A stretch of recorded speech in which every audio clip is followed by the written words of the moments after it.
வணக்கம். இன்றைக்கி விருந்தோம்பலில் ஒரு ஈஸியான டிஃபன் சாம்பார் எப்படி செய்யுதுன்னு பார்ப்போம். இதுக்கு பாதி பெரிய வெங்காயம் சதுரமாக நறுக்கி வச்சுருக்கேன், சின்ன வெங்காயம், அப்புறம் உருளைக்கிழங்கு, சின்ன உருளைக்கிழங்கு, சின்ன துண்டு கேரட்டு, 5 பச்சை மிளகாய் கீரி வச்சுருக்கேன், அதையும் சேர்த்துட்டு 2 தக்காளி பழம், அப்புறம் 2 டேபிள் ஸ்பூன் துவரம்பருப்பை கழுவிட்டு சேர்த்துக்கோங்க.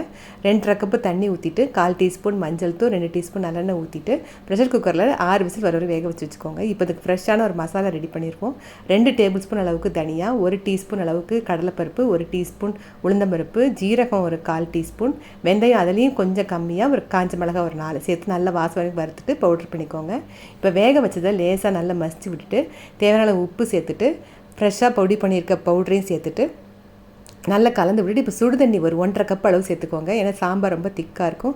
அப்புறம் 1/4 டீஸ்பூன் பெருங்காயத்தூள் சேர்த்துட்டு நல்லா கொதிக்க வச்சுட்டு கொதி வந்தவுடனே கொஞ்சம் போல் வெல்லம் சேர்த்துட்டு ஒரு கை கொத்தமல்லி தழை சேர்த்து இறக்கிட்டிங்கன்னா சூப்பரான டிஃபன் சாம்பார் ரெடி ஆகிடுச்சு. கடைசியாக கடுகு உளுந்து கருவேப்பிலை தாளித்து சேர்த்துக்கோங்க. நன்றி, வணக்கம்.